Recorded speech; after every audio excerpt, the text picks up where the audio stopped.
কিন্তু সেই কিতাপ থাকিও লাভ নাই যদি পঢ়িব পৰা নাই, কিতাপ পঢ়িও লাভ নাই যদি বুজিব পৰা নাই, কিতাপ বুজিও লাভ নাই যদি হৃদয়ঙ্গম কৰিব পৰা নাই, আৰু কিতাপ হৃদয়ঙ্গম কৰিও লাভ নাই যদি তাক এপ্লাই কৰিব পৰা নাই। মাক ফোন কৰি কৈছো আৰু মাও মোৰ নিচিনাই। মাক মই ফোন কৰি ক'লো যে মা APSC ক্লিয়াৰ হ'ল দেই, চাকৰি পাওঁ আৰু এতিয়া। মা ঘৰত নাছিলে, মায়ে ফোন কৰি মোক ফোনত সুধিছে আৰু মই এতিয়া ঘৰলৈ যাব লাগিব নেকি বুলি যে কিতাপ এখন পঢ়াৰ পিছত গোটেইখিনি কথা পাহৰি যোৱাৰ পিছত যিখিনি কথা ভিতৰত থাকি গৈছে সেইখিনি শিক্ষা। লুইতৰ চাপৰি কৰে নাৱৰীয়া বালি ভাতে ৰান্ধি খা। দেউতাৰ দৰে হ'ব নোৱাৰাৰ দুখ। সৰুতে মানুহে সুধিছিল ডাঙৰ হৈ কি হ'ব? এবাৰো নভবাকৈ কৈছিল দেউতাৰ দৰে হ'ব। তেতিয়া যে নাজানিছিল দেউতা হোৱাৰ বাবে অৰ্হতা কিমান। তেতিয়া দেউতাই আমালৈ কাপোৰ কিনি আনিলে ফূৰ্তিত জঁপিয়াইছিল। এয়াতো নাজানিছিল যে দেউতাই 2 বছৰ ধৰি নিজলৈ কাপোৰেই কিনা নাছিল। মই মিঠাই খাই ভাল পাওঁ আৰু সেইবাবে দেউতাই মিঠাই আনি দিছিল। কিন্তু এয়াও নাজানিছিল যে মিঠাইৰ সংখ্যা আৰু সন্তানৰ সংখ্যা সমান আছে। একপক্ষীয়ভাৱে প্ৰেম হৈছে নেকি আপোনাৰ? হয়, মোৰ একপক্ষীয় প্ৰেম নাই, যেতিয়া হৈছে দুইপক্ষীয় হৈছে। আমাক অভাৱ কি বস্তু বুজিব নিদিয়াৰ বাবদ দেউতাই কটোৱা অভাৱী জীৱনটোৰ কোনো কাহানী নাপালো। মাজে মাজে ভাবো দেউতাৰ দৰে হ'ব পাৰিম নে? দেউতাৰ নৈতিকতাৰ আগত নিজক ৰিজাই চাম নোৱাৰিম। যিটো কোনোবাই প্ৰেম বুলি ভাবি আছে, মোৰ কাৰণে এইটো প্ৰেমেই নহয়। যে এতিয়া ধৰক আমি কলেজত গ'লো, ছোৱালীজনী দেখিলো, বা ধুনীয়া দেই ছোৱালীজনী, মই এইকে পতাম, তেওঁৰ চকুত এইটো প্ৰেম, মোৰ চকুত এইটো প্ৰেমেই নহয়। যে গতিকে হয়তো বেলেগৰ সংজ্ঞাৰ যিটো প্ৰেম,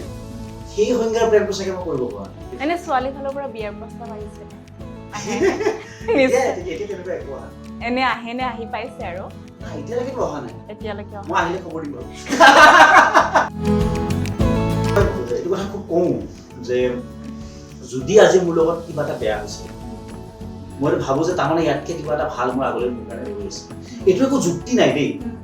মানে মই উদাহৰণ এটা দিম। যোৱাবাৰ যেতিয়া মোৰ পৰীক্ষা, যোৱাবাৰ মোৰ ইণ্টাৰভিউ দিছিলোঁ, কোনো বেয়া হ'ল,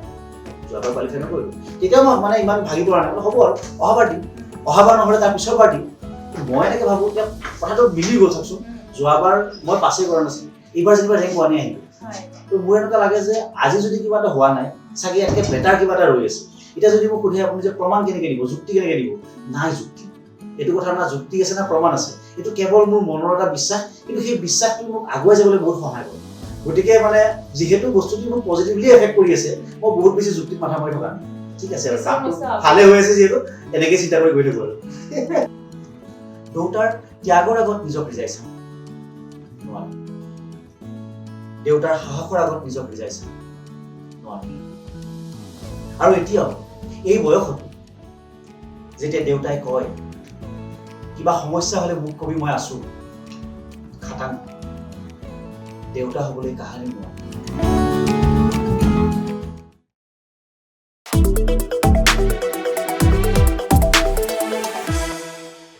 নমস্কাৰ, প্ৰাগ নিউজ ডিজিটেল চাই থকাৰ বাবে ধন্যবাদ। মই ডিম্পী। আজি আমাৰ অনুষ্ঠানত মোৰ সৈতে উপস্থিত আছে এগৰাকী বিশেষ ব্যক্তি, যিগৰাকী ব্যক্তিয়ে দেখুৱাই দিছে জীৱনত ভাল পোৱা সকলো কাম কৰিও মানুহ এজন সফল হ'ব পাৰি। জীৱনত যদি লক্ষ্য দৃঢ় হয় তেন্তে বন্ধুৰ সৈতে আড্ডা মাৰি ঘূৰি ফুৰিও সফল হ'ব পাৰি। সাধাৰণতে UPSC হওক বা APSC হওক, যিসকলে প্ৰস্তুতি চলায় তেওঁলোকে এটা আবদ্ধ জীৱন কটায়, কিন্তু তেওঁৰ ক্ষেত্ৰত আছিল কিছু ব্যতিক্ৰম। আপোনালোকে নিশ্চয় অনুমান কৰিব পাৰিছে মই কাৰ কথা কৈছো। মানুহ ভাল পোৱা এজন মানুহ, যিগৰাকী ব্যক্তিয়ে চিন্তা আৰু সৃষ্টিৰে দৰ্শকৰ মনৰ লগতে অসমবাসীৰ অন্তৰত জয় কৰিবলৈ সক্ষম হৈছে।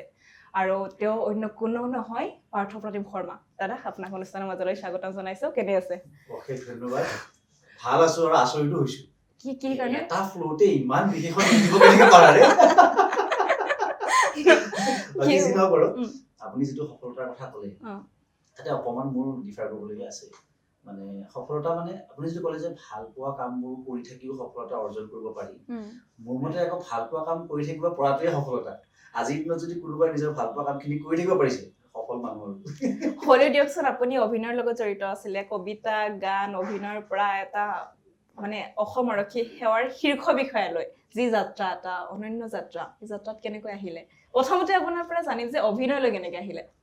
অভিনয় মই আগৰ পৰা কৰিছো অভিনয় সৰুৰে পৰা কৰিছো কিন্তু মোৰ বোধহয় প্ৰশ্নটো হ'ল যে কেমেৰাৰ আগত অভিনয় কেনেকৈ আহিল তো কেমেৰাৰ আগত অভিনয় মই মানে ঘটনাক্ৰমে আহিল হয় আমাৰ এটা লাইব্ৰেৰী আছিলে নৰ্থ ইষ্ট এডুকেশ্যনেল ট্ৰাষ্ট বুলি তাতে মই ল'ৰা ছোৱালীবিলাকক আপোনাৰ গান মাত সেইবিলাকৰ লগতে বিজ্ঞান অংক যি পাওঁ আৰু গোটেইবোৰ শিকাওঁ আৰু তো কোনোবা এটা বছৰৰ হয়তো 2020 চাগে সেই বছৰৰ শিশু দিৱসৰ দিনাখন তাতে আমি প্ৰগ্ৰাম এটা কৰিছিলোঁ আৰু ঘটনাক্ৰমে মোৰ যিখন প্ৰথম ধাৰাবাহিক বিন্দাস কৰণী তাৰে কিছু মানুহ তাতে আছিল সেইখিনি সময়তে তেওঁলোকক মানে এটা কেৰেক্টাৰ লগা হৈ আছিল চৰিত্ৰ এটা তো সেনেকে মানে ঘটনাক্ৰমে মই অভিনয়ত সোমাই পৰিলোঁ আৰু তেনেকে আগবাঢ়ি সিখনৰ পিছত ইখনৰ পিছত ইখন অভিনয় কৰি গ'লো মানে অভিনয় এই যে কয় যে ইট হেপেন টু মি গতিকে মই পাই গ'লো মই কৰি থাকিলোঁ সেইটোৱে কথা আৰু যিসকলে মানে আচলতে UPSC হওক বা APSC হওক তেওঁলোকে যেতিয়া প্ৰস্তুতি চলায় এটা সামাজিক মাধ্যমৰ পৰা আঁতৰি তেওঁলোকে এটা মানে ব্যক্তিগতভাৱে তেওঁলোকে অধ্যয়ন কৰে বা কোনো নজনাকৈ আপোনাৰ ক্ষেত্ৰত মানে এই যিটো ধামাকা দিলে মানে এইটো কেনেকৈ কোনো কেনেকৈ নাজানিলে মানে নহয় জানে যিসকল ধৰক মোৰ খুব ক্লোজ তেওঁলোকে জানে যে মই প্ৰিপেয়াৰ কৰিছোঁ যোৱা কেইবছৰমানৰ পৰা কিন্তু এইটো সঁচা কথা যে আইচলেট হৈ মই প্ৰিপেয়াৰ কৰা নাই মানে মই ছ'চিয়েল হৈ থাকিয়ে প্ৰিপেয়াৰ কৰিছোঁ আৰু মই একদম মানে প্ৰস্তুতিৰ আৰম্ভণিৰ পৰা এটা কথা মানি চলিছিলোঁ যে এই চাকৰিটোৱে হওক বা যিকোনো আন চাকৰিয়ে হওক মানুহ সামাজিক হোৱাটো প্ৰাথমিক চৰ্ত মানে মই সমাজৰ পৰা বিচ্যুত হৈ সমাজৰ পৰা আঁতৰি গৈ মই মানে সকলোৰে বেলেগ বেলেগ ষ্ট্ৰেটেজি থাকে মোৰ দ্বাৰা অসম্ভৱ আছিলে মই মানুহৰ মাজত থাকি ভাল পাওঁ মোক মানে শাস্তি বেলেগকে দিব নালাগে মোক যদি মানুহৰ পৰা আঁতৰ কৰি দিয়ে অকমান বোলে এসপ্তাহ অকলে থাকিব লাগিব সেইটো মোৰ কাৰণে যথেষ্ট শাস্তি আৰু বেলেগ তেতিয়া কোভিডৰ সময়ত তেতিয়াহ'লে আপোনাৰ যথেষ্ট সমস্যাৰ সন্মুখীন কোভিডৰ মই গুৱাহাটীত থকা সময়ছোৱা প্ৰথম চাগে লকডাউনত মই গুৱাহাটীত আছিলো তেতিয়া মই বৰ কষ্ট পাইছিলো পিছৰ পৰা গাঁৱত গুচি গৈছো তেতিয়া ভেজাল পোৱা নাই ঘৰতে আছো তেতিয়াতো আৰামে পাইছো বেছি খুব খাইছো ঘৰুৱা পাচলি ঘৰুৱা আমাৰ ঘৰত পুখুৰীৰ পৰা আদি কৰি গোটেইখিনি আছে গতিকে ইমান ভেজাল নাই ঘৰুৱা পাচলি আছে পুখুৰী আছে চাউল আছে পুৰা খাইছো অধ্যয়নটো বহুত বছৰ আগৰ পৰা আছিলে মানে আপোনাৰ অধ্যয়ন আছিল মই প্ৰস্তুতি প্ৰায় 4 বছৰমান হ'ল 4 বছৰ বেছি হ'ল চাগে মানে পাহৰি গৈছো এই ইমান বছৰ হ'ল তথাপিও যিটো আপুনি সামাজিক মাধ্যমত ইমান এক্টিভ তথাপিও মানে কোনোবাই যদি আপোনাক ফেচবুকত কিবা এটা পোষ্ট কৰি আপুনি কমেন্ট কৰিবই ৰিপ্লাই কৰিবই কেনেকৈ মিলাইছিল কেনেকৈ মানে আপোনাৰ ঘড়ীটো 24 ঘণ্টাই নে আমাৰ 24 ঘণ্টা দেখোন সময় নজৰে মানে নহয় তেনেকুৱা নহয় মানে বস্তুখিনি প্ৰায়ৰিটাইজ কৰা হয় ধৰক মই যিহেতু সামাজিক মাধ্যমত থাকি ভাল পাওঁ মই সামাজিক মাধ্যমত আছিলোঁ আৰু সামাজিক মাধ্যমক বহুত কথা সামাজিক মাধ্যমে মোক বহুত কথা শিকাইছিল তাতে মই বিভিন্ন ধৰণৰ যিবিলাক দৃষ্টিভংগী সেই দৃষ্টিভংগীবিলাক বুজিছোঁ বা এটা ৰিলেক্সেশ্যনো হয় দিনটোৰ কাম বনখিনি শেষ হোৱাৰ পিছত কোনোবা দুজন মানুহৰ লগত কথা পাতিছোঁ দুজন মানুহে মোৰ বিষয়ে কিবা এটা কৈছে মই কিবা এটা তাতে কবিতাই হওক কিবাই হওক মই লিখিছোঁ গতিকে মোৰ বোধেৰে মানে মই বৰ বিশেষ অসুবিধা পোৱা নাই আৰু তাত চাগে এইটো কথা থাকে এইটোও থাকে চাগে যে আপুনি কোনবোৰ মানুহৰ লগত বন্ধুত্ব তাতে কৰিছে বা কোনবোৰ মানুহক ফ'ল' কৰিছে সেইটোও চাগে থাকে মোৰ ফ্ৰেণ্ড লিষ্টখন খুব ধুনীয়া মানে ডাইভাৰ্ছ মানুহ আছে আৰু খুব ক্ৰিয়েটিভ মানুহ আছে মানে খুব কি ক'ম আৰু ভাল লগা মানে কণ্টেণ্টবোৰ খুব ভাল লগা গতিকে ছ'চিয়েল মিডিয়াই বৰ বেছি ইম্পেক্ট কৰা নাই মই বৰং ভালে পাইছোঁ হয় কিতাপ আৰু সামাজিক মাধ্যম প্ৰস্তুতিৰ সময়ত মানে ক'ৰবাত সামাজিক মাধ্যমৰ পৰা আঁতৰি কিতাপক বেছি প্ৰাধান্য দিয়াটো গুৰুত্বপূৰ্ণ নেকি বেছি প্ৰয়োজন নেকি নহয় দুয়োটাৰে গুৰুত্ব আছে মই এতিয়া উদাহৰণৰ কাৰণে কওঁ মই প্ৰায়ে কিতাপ পঢ়ি সেই কিতাপখনৰ ৰিভিউ সামাজিক মাধ্যমত লিখোঁ আকৌ সেই ৰিভিউটোৰ ওপৰত আকৌ আন কোনোবাই ৰিভিউ দিয়ে মানে ধৰক এখন মই কিবা এখন কিতাপ পঢ়িলোঁ কিতাপখন পঢ়ি মই কিতাপৰ বিষয়ে মোৰ কি ধাৰণা মই কি বুজিলোঁ সেইখিনি মই লিখিলোঁ আৰু তাতে ইমিডিয়েটলি বেলেগ এটা মানুহে লিখিলে যে তোমাৰ এইখিনি ধাৰণা এইখিনি ভাল এইখিনি বেয়া ধৰক কথাটো কৈছোঁ গতিকে মোৰ কিতাপ পঢ়ি যিখিনি মই জ্ঞান ল'লোহেঁতেন ছ'চিয়েল মিডিয়া এড অন কৰাৰ লগে লগে কোনোবাখিনিত মোৰ লাগে যে সেই জ্ঞানটো আৰু অলপ বাঢ়িলেহে গতিকে মই দুয়োটাকে বেলেগকে নাচাওঁ মোৰ মতে দুয়োটাই মাধ্যম যদি দুয়োটাকে একেলগে লৈ যাব পাৰি তেনেহ'লে বঢ়িয়া কথা আপুনি ভাবে নেকি যে মানে সাম্প্ৰদায়িক সময়ত শিক্ষাৰ নামত এক ব্যৱসায় গঢ় লৈ উঠা বুলি কিয়নো আপোনাৰ ফলাফলৰ পাছত বহুকেইটা ব্যক্তিগত শিক্ষানুষ্ঠানে মানে তাৰ পৰা আপুনি কোচিং লোৱা বুলি ক্ৰেডিট লৈছে একে সময়তে আপুনি 4-5টাকৈ শিক্ষানুষ্ঠানৰ পৰা শিক্ষা লোৱাটো কিমান দূৰ সঁচা নহয় এইটো অসম্ভৱ কথা সঁচাটো দূৰৰে কথা হয় এইটো অসম্ভৱ কথা কিন্তু কোচিং চেণ্টাৰবোৰত কি হয় একেবাৰে মিছা কথাও নহয় কেনেকৈ মিছা কথা নহয় যে যেতিয়া আমাৰ মেইনছ ক্লিয়াৰ হ'ল তেতিয়া কোচিং চেণ্টাৰবোৰে আমাক মক ইণ্টাৰভিউ মানে অলমষ্ট প্ৰায়বোৰ কোচিং ইনষ্টিটিউটে ফ্ৰী মক ইণ্টাৰভিউ দিয়ে হয়। যে তাতে গৈ আমি প্ৰেক্টিছ কৰিব পাৰোঁ ইণ্টাৰভিউৰ কাৰণে। তো যেতিয়া আমি প্ৰেক্টিছ ইণ্টাৰভিউ বা মক ইণ্টাৰভিউবোৰ দিবলৈ যাওঁ, তেওঁলোকে আমাৰ পৰা এখন ফৰ্মত চাইন দিয়ে, যিখন ফৰ্মত লিখা থাকে যে তেওঁলোকে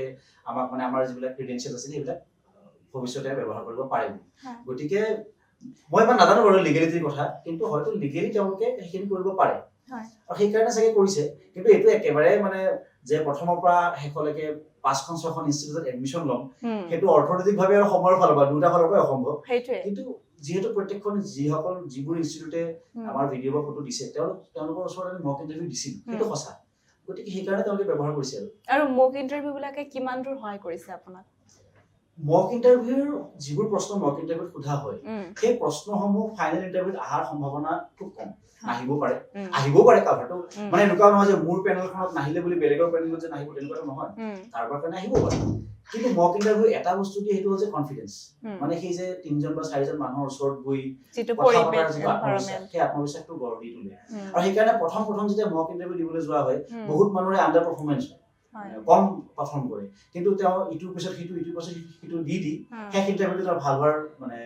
চান্সেছ বাঢ়ি যায়। সেইকাৰণে মই ভাবো যে মক ইণ্টাৰভিউ যিমান পাৰি সিমান দিব লাগে, কাৰণ দিলে আপোনাৰ নিজৰ কনফিডেন্সটো বাঢ়ি গৈ থাকে। মানে এনেকে আমি কথা পতা বা লগৰ লগত কথা পতা আৰু পেনেলৰ আগত কথা পতা দুটা ডিফাৰেন্স। গতিকে মক ইণ্টাৰভিউ হেল্প কৰে, নকৰা নহয়, কিন্তু মেবি কন্টেন্ট ৱাইজ হেল্প নকৰিবও পাৰে। যিবোৰ প্ৰশ্ন আমাক মক ইণ্টাৰভিউত সুধিছিলে, তেনেকুৱা প্ৰশ্ন ফাইনেল ইণ্টাৰভিউত নুসুধিবও পাৰে, সুধিব পাৰে। আৰু টপাৰ্ছৰ নোটবোৰে কেনে ধৰণৰ সহায় কৰে? মানে মক ইণ্টাৰভিউৰ ক্ষেত্ৰতে হওক বা টপাৰ্ছৰ নোটছৰ ক্ষেত্ৰতে হওক, কথাটো এনেকুৱা হয় যে মক ইণ্টাৰভিউটো প্ৰেক্টিচ কৰি থকা ইণ্টাৰভিউ। মক ইণ্টাৰভিউত মানুহ এজনে যেনেকুৱা পাৰফৰ্মেঞ্চ দিছে, ফাইনেলত ডেফিনেটলি সেইটো পাৰফৰ্মেঞ্চ দিয়া নাই। চিমিলাৰলি এতিয়া ধৰক মই যেতিয়া প্ৰথম নোটছ লিখিছিলো, প্ৰথম মেইনছৰ এটা এনচাৰ লিখিছিলো, সেই এনচাৰটো নিশ্চিতভাৱে ইমান মানে ভাল লেভেলৰ হোৱা নাই। সেইটো লিখি প্ৰেক্টিচ কৰি তাৰপিছত আৰু হয়তো 2 বছৰ পিছত মই এটা বেলেগ ধৰণৰ এনচাৰ লিখিবলৈ আৰম্ভ কৰিছো। সকলোৰে ক্ষেত্ৰতে প্ৰযোজ্য হয় কথাষাৰ। গতিকে মেইনছত মূল পৰীক্ষাত তেওঁ যিটো আচল পৰীক্ষাত লিখি থৈ আহিছে আৰু যিখিনি নোটছ আপুনি পাই আছে, তাৰ মাজত কিন্তু পাৰ্থক্য এটা আছে। সেইকাৰণে মই ভাবো যে টপাৰ্ছৰ নোটছ পঢ়ি আইডিয়া লোৱাটো বেলেগ কথা, কিন্তু সেইটো বেষ্ট আনচাৰ বুলি ভাবাটো ভুল কথা। ইয়াতে মই আৰু এটা বস্তু সংযোগ কৰিব খুজিম, এই মূল পৰীক্ষাৰ প্ৰশ্ন উত্তৰৰ ক্ষেত্ৰত কোনোবাই কেনেকে লিখিছে তাতকৈ বেছি দৰকাৰী মোৰ বোধেৰে আপুনি কেনেকে লিখিব খোজে সেইটোহে দৰকাৰী। মানে এনেকুৱা হ'ব পাৰে যে কোনোবাই হয়তো কিবা এটা প্ৰশ্নৰ উত্তৰ বেলেগ ধৰণে দিছে আৰু আপুনি বেলেগ ধৰণে দিছে, ছাবজেক্টিভিটি আছে আৰু আপোনাৰটো হয়তো বেছি ভাল হ'ব পাৰে। গতিকে মই মানে এইটোহে আহ্বান কৰিম যে বেলেগৰ পৰা চাই বেলেগে এনেকে লিখিছে গতিকে আমি এনেকে লিখিম, তাতকৈ নিজা ইউনিক মানে আইডিয়া এটা ডেভেলপ কৰাটো বেছি বেটাৰ। মানে মই মোৰ ক্ষেত্ৰত যদি কওঁ, বহুতে ধৰক পেৰাগ্ৰাফত এনচাৰ লিখে বা আপোনাৰ ৰচনাধৰ্মীকে এনচাৰটো লিখে। মোৰ অকণমান সমস্যাটো কি আছিলে, মোৰ লিখাৰ স্পীডটো ৰিলেটিভলি কম, একেবাৰে কম নহয় কিন্তু বহুততকৈ কম, আৰু পৰীক্ষাৰ সময়ত মোৰ অকণমান পিঠিৰ বিষ এটা হৈছিলে। গতিকে মোৰ লগত মানে মই সেই বেছি দীঘলকে লিখাবিলাক এফৰ্ড কৰিব নোৱাৰো। আৰু সেইকাৰণে মই যিহেতু মই চায়েন্স বেকগ্ৰাউণ্ডৰো আছিলো, আমি খুব ফ্ল' চাৰ্ট ইউজ কৰিছিলো, ডায়েগ্ৰাম ইউজ কৰিছিলো। সেই নলেজখিনি মোক ইয়াতে কামত দিছে। ইয়াতে মই বেছিকে ফ্ল' চাৰ্ট ইউজ কৰিছো, বেছিকে ডায়েগ্ৰাম ইউজ কৰিছো, আৰু যিহেতু নম্বৰ পাইছো মোৰ লাগিছে যে সেইটো শুদ্ধ। কাৰণ APSCৰ মক ইণ্টাৰভিউৱে হওক বা মেইনছৰ এনচাৰ ৰাইটিঙে হওক, ষ্টেণ্ডাৰ্ড ৰুল বুলি একো নাই। যি আপুনি লিখে সেয়াই ৰুল, খালি পঢ়ি থকা মানুহজনে ভাল পাব লাগে। গতিকে যেনেকৈ আপুনি বেছি এণ্টাৰটেইনিং কৰি প্ৰেজেণ্ট কৰিব পাৰে আপুনি তেনেকৈ কৰক। মানে তাতে কোনো ধৰণৰ ষ্ট্ৰিক্ট ৰুল নাই যে এনেকুৱা হ'ব লাগিব। সেইকাৰণে ভাবিম যে যাৰ যেনেকুৱা উইকনেছ বা যেনেকুৱা ষ্ট্ৰেংথ সেইখিনি নিজে এনালাইচিছ কৰা উচিত। কোনোবাই যদি খুব ধুনীয়াকৈ পেৰাগ্ৰাফত ৰচনা লিখি মানে এনচাৰ লিখিব পাৰে, তেওঁ মিছা মিছি ফ্ল' চাৰ্টত যোৱাৰ কোনো লজিক নাই। কোনোবাই যদি খুব ধুনীয়াকৈ ফ্ল' চাৰ্ট বনাব পাৰে, তেওঁ ৰচনাধৰ্মী লিখিব যোৱাৰ কোনো পইণ্ট নাই।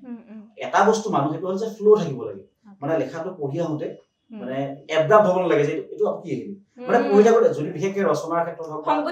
সংগতি থাকিব লাগে। য়েছ, সংগতি যদি থাকে তেতিয়া আপুনি যেনেকে লিখে এনচাৰটো। আৰু এগেইন কৈছো এইটো মোৰ ইণ্টাৰপ্ৰিটেশ্যন, গতিকে এইটো মই এনেকে ভাবিছো, মই এনেকে লিখিছো, এনেকে ক্লিয়াৰ হৈছে। অসামৰিক সেৱা পৰীক্ষাত উত্তীৰ্ণ হ'বলৈ এগৰাকী শিক্ষাৰ্থীক স্কুলীয়া শিক্ষা ব্যৱস্থাই কিদৰে সহায় কৰে? এইটোৰ উত্তৰটো অলপ মানে কি হ'ব জানে,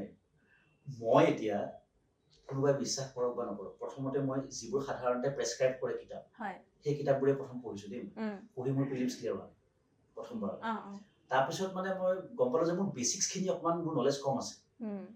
সেইকাৰণে মই আকৌ NCERTৰ ক্লাছ 6ৰ পৰা যিখিনি ৰেলেভেণ্ট বুক 6, 7, 8, 9, 10, 12লৈকে যিখিনি ৰেলেভেণ্ট, গোটেইখিনি ৰেলেভেণ্ট নহয়, সেই কিতাপখিনি মই পঢ়িছোঁ। পঢ়ি মোৰ বেচিক্সটো তাৰ পৰাহে মানে মই বেচিক জ্ঞানখিনি আহৰণ কৰিছোঁ। গতিকে যদি মোৰ ৰেচপেক্টিভত চাই তেতিয়াতো মোৰ এনেকুৱা লাগিছে যে বেলেগ কিতাপ পঢ়িব নালাগে, অকল স্কুলৰ কিতাপ পঢ়িলেই হ'ল, হয় নহয় জানো? কিন্তু মই এইটো কথা কোৱা নাই যে সেইকেইখন কিতাপ ভেলু নাই। মোৰ প্ৰব্লেমটো হ'ল মোৰ বেচিক্স ক্লিয়াৰ নাছিলে। এতিয়া কাৰোবাৰ যদি বেচিকখিনি ক্লিয়াৰ আছে, বোলে মই হায়াৰ ছেকেণ্ডেৰীলৈকে খুব ধুনীয়াকৈ পঢ়ি থৈ দিছোঁ, মই চব জানো, সকলোখিনি কথা জানোৱেই, তেওঁ হায়াৰখিনিৰ পৰা আৰম্ভ কৰিলে। যাৰ মোৰ দৰে বেচিক্সখিনি ক্লিয়াৰ নাই, আচলতে সেইখিনি সময়ত আমি পৰীক্ষাৰ কাৰণে বেছিকৈ মানে মনোযোগটো বেছিকৈ দিওঁ। কিন্তু বেচিকখিনি কুৱেশ্যনবিলাক বেচিক্সৰ পৰাই আহে। হয় গতিকে আৰু বেচিক ক্লিয়াৰ নাই মানে মই ভাবিলে নহ'ব যে মোৰ বেচিক ক্লিয়াৰ আছে নে নাই। হয় মই পেপাৰখন বা মক টেষ্ট দি বা আপোনাৰ প্ৰিভিয়াছ কুৱেশ্যন পেপাৰ চাই গম পাব লাগিব যে মোৰ বেচিক ক্লিয়াৰ আছে, মানে বেচিক কনচেপ্টবিলাক ক্লিয়াৰ আছে নে নাই। যদি মোৰ বেচিক কনচেপ্ট ক্লিয়াৰ নাই বা যদি কাৰোবাৰ নাই, তেতিয়াহ'লে মই ক'ম যে তেওঁলোকে প্ৰথমতে স্কুলীয়া পাঠ্যক্ৰমে গ্ৰহণ কৰক। আৰু আপুনি যিটো কথা ক'লে গতিকে যে স্কুলীয়া পাঠ্যক্ৰমে কিদৰে হেল্প কৰে, মানে 90% হেল্প স্কুলীয়া পাঠ্যক্ৰমে কৰে। খালি কেৱল মানে কি আমি সেইখিনি হয়তো ভালকে পঢ়া নাছিলো, ভালকে ইন দ্য সেন্স আমি মানে পৰীক্ষাৰ কাৰণে পঢ়িছিলো, পৰীক্ষাৰ মাৰ্কছ কাৰণে পাবৰ কাৰণে পঢ়িছিলো, মাৰ্কছৰ কাৰণে পঢ়িছিলো, পৰীক্ষাত মানে পাহৰি গলো। প্ৰেক্টিক্যালি সেইটো কেনেকে পঢ়িব লাগিছিল হয়তো তেনেকে আমি পঢ়া নাই, আৰু সেইটোহে আমাক গণ্ডগোল কৰিছে। তাৰমানে যদি সেই স্কুলীয়া পাঠ্যপুথিখিনিকেই এতিয়া আমি খৰচি মাৰি পঢ়ি পুৰা ইন ডিটেইল ষ্টাডি কৰি যদি পৰীক্ষা দিবলৈ যাওঁ, হাই চান্সেছ আৰ দেয়াৰ যে কোৱালিফাইড হৈ যাব। অৱশ্যে তাতে এটা কথা, সেই ষ্টেটিক পৰ্চনখিনিৰ পৰা ডাইৰেক্টলি কুৱেশ্যন নাহে, কুৱেশ্যনখিনি আহে কাৰেণ্ট এফেয়াৰ্ছৰ লগত ৰিলেট কৰি। মই নাজানো মই বুজাব পাৰিছো নাই, একদম পাৰিছে। মই এটা এক্সাম্পল দিওঁ, এক্সাম্পল দিলে চাগে বেছি ভালকে বুজাব পাৰিম। মানে সেইকাৰণে নিউজ পেপাৰটো খুব ইম্পৰ্টেণ্ট। যদিও নিউজ পেপাৰৰ পৰা প্ৰশ্ন একো নাই, তেনেকে আজি কেইদিনমান আগতে মই একজেক্টলি মনত পৰা নাই, নিউজটো মোৰ মনত পৰা নাই ভালকে, মানে নিউজটো ইম্পৰ্টেণ্ট নহয়, মই এইটো ক'ব খুজি আছো যে এটা নিউজ এনেকুৱা আহিছিলে IIT ধনবাদত চাগে এজন ষ্টুডেণ্ট আছিল, তেওঁ এডমিশ্যন ল'ব নোৱাৰিলে, টকা পইচাৰ অভাৱৰ কাৰণে এডমিশ্যন ল'ব নোৱাৰিলে আৰু ডিউ ডেটটো পাৰ হৈ গ'ল। পাৰ হৈ যোৱাৰ পিছত তেওঁ সুপ্ৰিম কোৰ্টত আপিল কৰিলে। এতিয়া সুপ্ৰিম কোৰ্টে নিজাকে ক'লে যে নাই এডমিশ্যন দিবই লাগিব। এতিয়া সুপ্ৰিম কোৰ্টে এই যিটো পাৱাৰ যে নিজাকে যে এটা নিয়ম কৰি দিব পাৰে, সেই পাৱাৰটো আৰ্টিকল 142 দিয়া আছে। পেপাৰখনত অকল নিউজটো আহিব, বাকীখিনি কথা নাহে। এতিয়া মানে সেই নিউজটো অহাৰ লগে লগে আমাৰ কাৰণে আৰ্টিকল 142 ইম্পৰ্টেণ্ট হৈ গ'ল, যে আৰ্টিকল 142 আণ্ডাৰত সুপ্ৰিম কোৰ্টে নিজাকে এটা নিয়ম বনাব পাৰে, যিটো জুডিচিয়েল লেজিছলেশ্যন বুলি কয়। এতিয়া সেই জুডিচিয়েল লেজিছলেশ্যনৰ আণ্ডাৰত সুপ্ৰিম কোৰ্টে বহুতখিনি কাম কৰিছে, যেনেকে হাইৱেৰ পৰা 500 মিটাৰ দূৰলৈকে আপুনি মদৰ দোকান খুলিব নোৱাৰে। তাৰপিছত ধৰক বিশাখা গাইডলাইনছ তাৰে আণ্ডাৰতে আহিছিলে, এনেকে বহুবোৰ সুপ্ৰিম কোৰ্টে আনিছে। আমি সেইখিনিও পঢ়িলো, পঢ়াৰ পিছত আমি এতিয়া চালো যে কোনোবাখিনি যদি অকণমান চাই ল মেকিংটো লেজিছলেটিভ পাৰ্টটোহে কাম আছিলে, সুপ্ৰিম কোৰ্টৰ কামটো নাছিলে। গতিকে সুপ্ৰিম কোৰ্টে কোনোবাখিনিত ল মেকিং বডি এটাৰ কামটো কৰিবলৈ আৰম্ভ কৰিছে, যে এইখিনিত কোনোবাখিনিত মানে যিটো আমাৰ ছেপাৰেশ্যন অফ পাৱাৰ সেইটো হাৰ্ম হৈছে নেকি। এই গোটেইখিনি বস্তু আমি পঢ়িব লাগিব। নিউজটো কি আছিলে, ল'ৰা এজনে এডমিশ্যন পোৱা নাই। তো মানে মই সেই কথাটো ক'ব খুজিছো যে পেপাৰৰ সেই এটা নিউজৰ পৰা আমি ইমানখিনি ডেপ্থলৈকে যাব লাগিব। এই গোটেইখিনি বস্তু ষ্টেটিক, আৰ্টিকল 142 যেনেকে আছে সেনেকেই আছে। এই ষ্টেটিক পৰ্চনখিনি কাৰেণ্টৰ লগত ৰিলেট কৰি আমি ৰিভাইজ কৰিব লাগিব। তো ষ্টেটিক পৰ্চনখিনি পঢ়িলো, নিউজ পেপাৰখন পঢ়িলো, নিউজ পেপাৰত আজি এইটো নিউজত আছে, গতিকে আমি এইখিনি ৰিভাইজ কৰিলো। মই এনেকে কৰিছিলো, হয়তো কাৰোবাৰ এনেকে কামত আহিব পাৰে, কাৰোবাৰ কামত নাহিব পাৰে, কিন্তু মই যিমান দূৰ মই বুজিছো চাগে এনেকেই পঢ়িব লাগে। এনেকে পঢ়িলে আৰু এটা ইণ্টাৰেষ্টিং বস্তু কি হয়, কথাবোৰ মনত থাকে। মানে এনেই ষ্টেটিক পৰ্চন পঢ়িলে পাহৰাৰ চান্স খুব বেছি থাকে, কিন্তু যদি আমি ডেইলি লাইফৰ লগত ৰিলেট কৰো যে আচ্ছা এইটো আছিলে, এইটো ইয়াতে এপ্লাই হৈ আছে, তেতিয়া কথাবোৰ মনত ৰখাটো সহায় হয়। গতিকে সেই প্ৰচেছটো আৰম্ভ কৰাৰ পিছৰ পৰা মোৰ ক্ষেত্ৰত কি হ'ল, মোৰ পঢ়িও ভাল লগা হ'ল অকণমান, যে যিকোনো এটা বস্তু মই যেতিয়া পঢ়ো মোৰ মনতো থাকে, মোৰ ভালো লাগে কথাটো পঢ়ি। আৰু সেই এনালিটিকেল এছপেক্টটো খুব ইম্পৰ্টেণ্ট, বিশেষকে মূল পৰীক্ষাৰ কাৰণে। এই যে মই ক'লো যে সুপ্ৰিম কোৰ্টে কামটোতো কৰিলে, কামটো এতিয়া ভাল হ'ল নে বেয়া হ'ল, তাতে ভালৰ ক্ষেত্ৰতো থাকিব যে ভাল কামটো কৰিছে, ল'ৰাটোৱে নিয়মমতে যুক্তিসংগতভাৱে এডমিশ্যন পাবই লাগিছিলে, গতিকে দিছে। গতিকে জুডিচিয়েল যিটো মানে লেজিছলেশ্যন বনালে, যে কোনোবাখিনিত সেই জুডিচিয়েল লেজিছলেশ্যনটোৱে বেছি ন্যায় পাবলৈ আমাক সহায় কৰিছে। কিন্তু যদি আকৌ তাক নেগেটিভলি চাওঁ যে লেজিছলেশ্যনৰ কাম আপুনি কিয় কৰিব লাগে, ছেপাৰেশ্যন অফ পাৱাৰটো হাৰ্ম হৈছে। গতিকে সেই দুই ধৰণে মানে পজিটিভ নেগেটিভ দুই ধৰণে আমি বস্তুখিনি চালে মূল পৰীক্ষাত আমাৰ উত্তৰ লিখিবলৈ সহজ হয়। আৰু এইটো কেৱল মূল পৰীক্ষাৰ কাৰণে নহয়, আমি যদি বাস্তৱ জীৱনতো সেইটো প্ৰয়োগ কৰোঁ, যিকোনো এটা বিষয় লৈ ধনাত্মক কি ঋণাত্মক কি, কিয়নো এনেকুৱা হ'ল, সেইবোৰ বেছিকে চিন্তা কৰিলে আমাৰ জীৱনটো অকণমান সহজ সৰল হয়, মানুহৰ লগত কাজিয়া পেচাল কমে। আপোনাৰ লগত যে কোনোবা কাজিয়া কৰিব পাৰিব মই নাভাবো। মানে আপুনি চাগে যেতিয়া মানে কোনোবা এনেকুৱা মানে ক্ৰাইম কৰা কোনোবা মানুহ আহিব, তেওঁলোককো চাগে একদম হাই ক'ব এনেকুৱা নকৰিবা দেই বুলি। নহয় এইটো কথা এটা আছে দেই, এইটো সেই মানুহজনৰ ওপৰতো নিৰ্ভৰ কৰিব। এইটো মোৰ ভুল হ'ব পাৰে, চাগে শশী থাৰুৰ তেওঁ চাগে এটা কথা কৈছিলে যে মহাত্মা গান্ধীয়ে ব্ৰিটিছৰ এগেইনষ্টত নন ভাইলেণ্ট ফাইট কৰিব পাৰিছিলে এইকাৰণে because British respected democratic values. কোনোবাখিনি মই ভুল হ'ব পাৰে, তেওঁ নকওঁ, বেলেগ কোনোবাই ক'ব পাৰে। তেওঁ এইটো কথা কৈছে যদি মহাত্মা গান্ধীৰ ফাইটখন হিটলাৰৰ এগেইনষ্টত হ'লহেঁতেন তেতিয়া নন ভাইলেন্সে কামত নিদিলে নিদিলে হয় কাৰণ হয়ো হিটলাৰ যেনেকুৱা ধৰণৰ মানুহ আছিলে নন ডাইৰেক্ট গুলিয়ে মাৰি থৈ দিলেহেঁতেন হয়তো গতিকে এই যিটো মানে মৰম ভাল পোৱাৰ কি বুলি ক'ম শক্তিটো সেইটো ক'ত ব্যৱহাৰ কৰিব লাগিব সেইটো খুব ইম্পৰ্টেণ্ট সকলোৱে মৰম ভাল পোৱাত নুবুজেও নহয় আকৌ সেইটো দিগদাৰ হিটলাৰলে নুবুজিব মৰম ভাল পোৱাত ইয়াতে মাৰি পেলাব কিন্তু এইটো মই বিশ্বাস কৰো যে বাহ্য মানে মৰম ভাল পোৱা ব্যৱহাৰ কৰিব লাগে আৰু বহুত জেগাত চাগে মৰম ভাল পোৱা দি কাম হয় মোৰ এতিয়ালৈকেতো হৈ আছে হয় আগলৈকে দেখা যাব আৰু কি হয় মানে আপোনাৰ সফলতাত আপুনি কিমান মানে উদযাপন কৰিছে নাজানো কিন্তু মানে সহস্ৰজন মানুহে আপোনাৰ এই সফলতাত উদযাপন কৰিছে মই প্ৰথমে এই ভিডিঅ'টোৰ যোগেৰে সেই প্ৰত্যেকজন মানুহক মই মানে অন্তৰৰ কৃতজ্ঞতা জ্ঞাপন কৰিছো মই দেখিছো এইটো বস্তু মই একদম সঁচা কথা কৈছো দেই যেতিয়া ৰিজাল্টটো দিছে মোৰ ইমান এক্সাইটমেণ্ট নাই পাম বুলি ভাবিছিলো বাৰু ৰেংক 1 আহি গ'ল কোনে দিলে এই খবৰটো মোৰ লগৰ ল'ৰা এজনে দিছিলে ৰেংক 1 আহি গ'ল ভাল লাগিছে মন ইমান ঘৰলৈ যেতিয়া আহিলো দেখিলো বাপৰে বাপ মানুহ ভৰ্তি মানুহ গোটেই তাৰপিছত কোনোবাই ফোন কৰি কৈছে মানে তই ছ'চিয়েল মিডিয়া চাইছ নে নাই মোক কৈছে তাৰপিছত মই 3 দিনমান পিছৰ পৰা যেতিয়া গোটেইবিলাক মানে মানুহ যেতিয়া কমিলে তাৰপিছত মই চাবলৈ আৰম্ভ কৰিছো মানে মই কান্দিবলৈহে বাকী তাৰমানে যে মানুহখিনিয়ে ইমান মৰম আৰু তেওঁলোকে মানে এই বস্তুটো মই তাতে দেখা পাইছো যে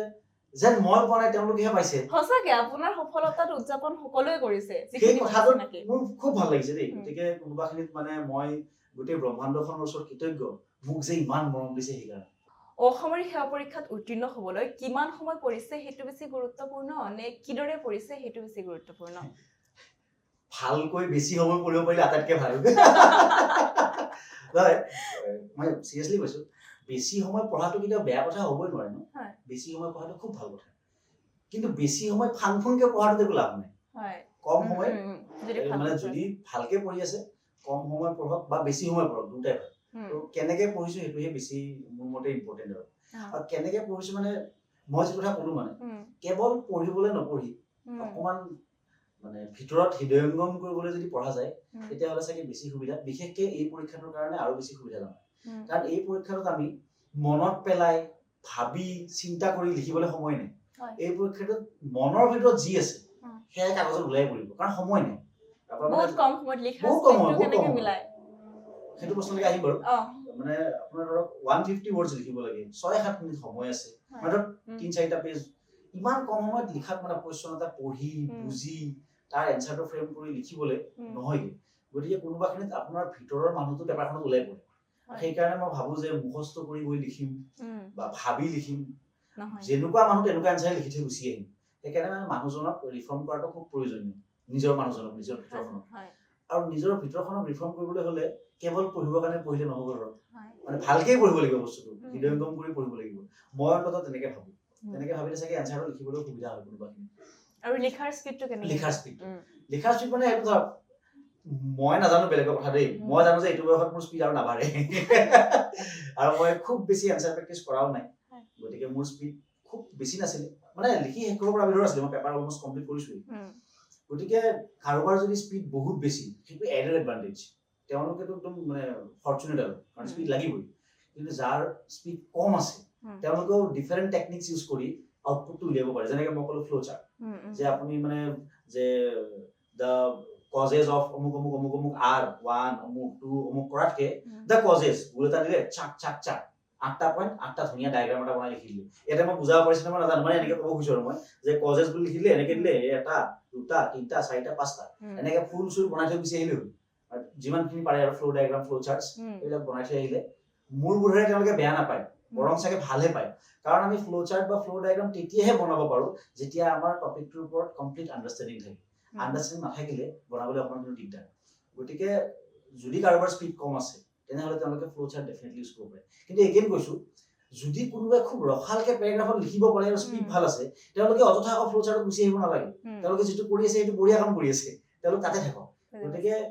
স্পীডৰ যিটো কথা আপুনি সুধিলে সেইটো সকলোৰে কাৰণে বেলেগ বেলেগ হ'ব আৰু পঢ়াৰ কথা যিটো আপুনি সুধিলে যে কেনেকৈ পঢ়িব লাগে মই ভাবোঁ যে কথাবোৰ অলপ মানে বুকুৰ ভিতৰত সোমাই যোৱাকৈ পঢ়িব পাৰিলে মনৰ ভিতৰত মানে মগজুত নহয় তাৰমানে অকমান মনত যদি সোমাই যাব পাৰে তেতিয়া চাগে বেছি ভাল কৰবাত আবেগিক হ'ব লাগিব মানে এনেকুৱা মইতো গোটেই জীৱনত অকমান আবেগিক। আবেগটোক গুৰুত্ব দি থাকো বাৰু